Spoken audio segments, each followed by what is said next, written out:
I'm Louisa Eagbury. The order of today is going to be, we'll have a welcome from Chief Charles Russell, and then Nicola's going to do a bit of a setting scene for us.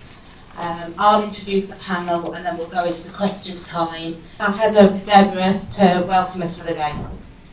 Hello to all of you. I'm very pleased that so many of you have been able to join us today. As Louise said, I'm Deborah Kent. I'm a partner in the real estate department of Charles Russell, and I head up the social housing group for the firm. Charles Russell has been involved in social housing and supported that sector for over 20 years. I've not been involved that long, otherwise I'd look a lot older than I do now. Or maybe not.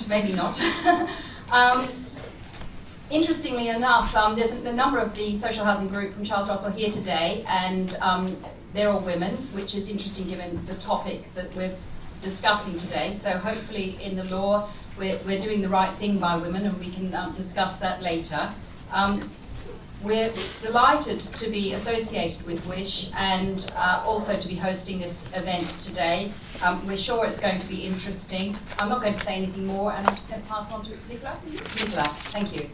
For those of you that don't know me, my name is Nicola Dibb. I'm Business Development Director for a contractor called GB Building Solutions, and I'm also one of the founders of Wish, which has been going now for about 10 to 12 years, I think, and this is our biggest event today. So the three topics that we're going to debate are young women considering the sector as a career, and if not, why not? Once in the industry, are women staying, and if not, what is causing them to leave? And then lastly, are women getting into senior positions? And by that we mean directors in strategic decision-making roles and at board level. And again, if not, what are the barriers to this? And I'm going to hand over to Louise and the panel for the main section of the evening, the debate, and I hope you all thoroughly enjoy it. Thank you. Thank you, Nicola. Paul has been Chairman and Chief Exec of Waits since 2004. Recently won Major Contractor of the Year and Best Chief Executive, is that correct? Close. He'll correct me later. And I believe also as previously Waits have won a UK Family Business Award. You'll find out he's got plenty of Irish charm to wow you all with today. When I was 16 years old, some centuries ago, I had the opportunity to lead a debate in the Irish language in the west of Ireland on the theme, a woman's place is in the home. Some 5 years later, as an engineering student in Trinity College Dublin, I had the opportunity to lead the Engineering Society in a debate against the arts faculty on the theme, a woman's place is in the home. So I hope that by the end of this evening you get a sense that I have since that time matured a little bit, and that perhaps I have some views in this area. Kathy Duplessis, Chief Executive of Lambeth Living, which is the largest Almo in London. That's right, yeah. She tells me that her path from being a housing resettlement officer to her current position involves a lot of hard work, but also investing in herself and doing a lot of personal development and not just waiting for it to happen. She's also chair of the London branch of the Chartered Institute of Housing. From my perspective, I've worked in housing like many of you for many years. I've worked my way up from fairly humble beginnings, but something about me, I'm a very determined, focused person. Charmaine Young, CBE, nearly 40 years in the industry, so plenty to tell us about how it's all changed. Regeneration Director for St George's PLC, Fellow of the Institute of Directors and the Royal Society of Arts, and her CBE was awarded for services to urban regeneration.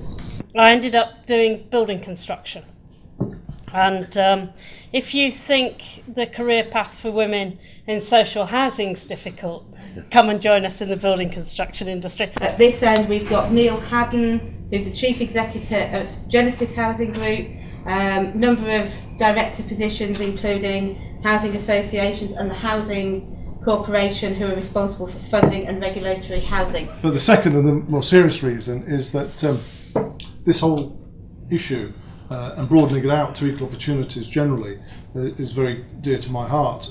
When I was in the Housing Corporation, I was instrumental in introducing and implementing the programme to support new BME housing associations. And last week I spoke at an AGM of one of the associations that we registered 20 odd years ago, and it's thriving, and I feel very good about doing that sort of thing. What we've got now is a series of questions. We asked everybody to contribute questions. A lot of questions came in, and we went through and we picked out a good spread of questions. Yeah, I'm chair of Pellings. We have been a supporter of Wish for a fair time now in its existence. We are multidisciplinary, serving the RSL sector. One particular quote came from Lorraine Baldry, who's a board member of the ODA, the Olympic Delivery Authority, and she said that about the lack of women in the boardroom, that it is a bottom-up problem, not a top-down one, which the industry needs to tackle at the start. And the article suggested that there are not enough young women in the industry to start to choose from. What should we be doing to encourage young women into the sector? About 10 years ago, we had an organisation, it still exists, called the Housing Forum, which was actually promoted by the Housing Corporation at the time. And a group of us got together and produced a publication called Recruitment, Retention and Respect, about getting more women into the industry.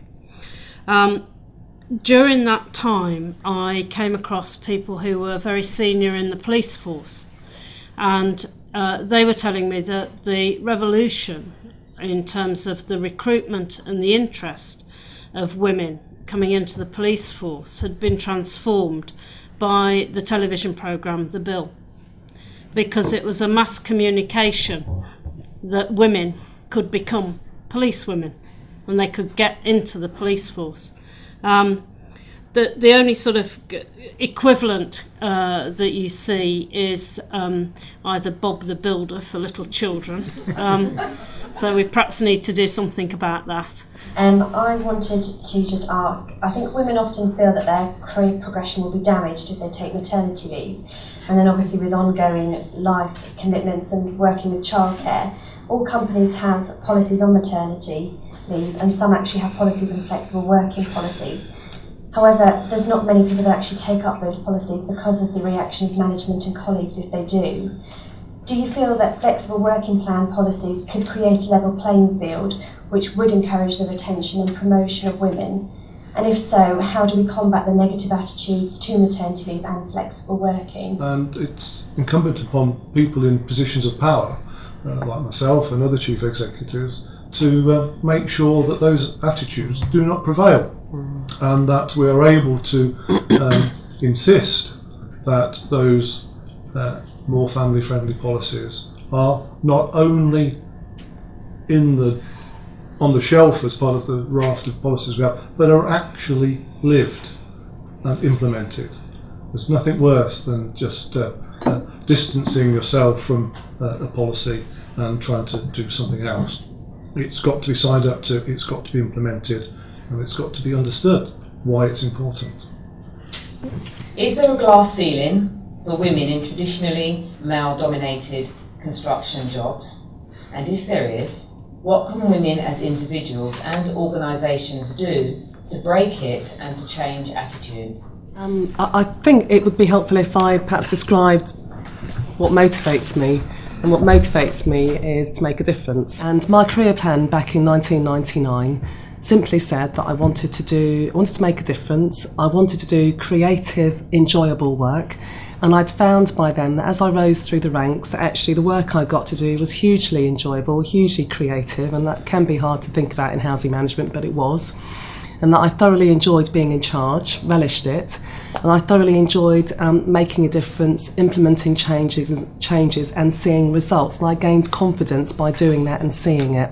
what I need is to remain reflective, continue to network and continue to be aware of what's going on out there and continue to focus on my purpose. So that's how it works for me. And I realised through doing the MBA, through being a manager, through doing creative work, that I could do anything I wanted. My confidence grew hugely. So I would say just focus on what you'd like to do. If you want to get to the top, just go for it. Maureen Roden, Course Director, University of Greenwich School of Architecture and Construction. We actually have students, mature students, who have chosen to come into the housing sector, often in their 30s, 40s and even 50s, who want to work in housing, but find that they can't get internships within the housing sector. And I just wondered if there's any, what your thoughts are on that. It seems to happen in other, the construction side doesn't seem so bad, but housing seems in particular to be a difficult area to get into. So I do think there's been this rise in internships in the last couple of years, which is not particularly healthy. If there's a job to be done, people should be paid to do the job, in my view. Having said that, I am a big fan of trying to create work experience type opportunities. Yeah, we've just at the beginning of the year, on one of our sites we did we do a job fair for that neighbourhood, and we actually recruited at the job fair somebody who was interested in. She was a trained quantity surveyor, been out of work, and wanted to come back into the workforce. But so what we said to her was, come and work with us for. I think she did 3 weeks in the end, because I agree with Neil. I'm not sure about internships. I think it's wrong. But the amount of people we've put through work placements, both with our subbies on site, in the offices, in the professional teams, all sorts of things. That I think has got great value. And she worked with us for 3 weeks to see if we were right for her, and she was right for us. Because she had a nervousness about coming back in full time into an organisation, and I do think short, sharp work placements are very valuable. I think if we all went out to the schools and the sixth form colleges and told people, that you'd instantly find more women that want to do it. Thank you. I think it really just remains to me to say thank you to quite a lot of people for putting this together. Obviously, thank you ever so much to the panel for making the time to be here today, and busy diaries for senior people, so we really appreciate that.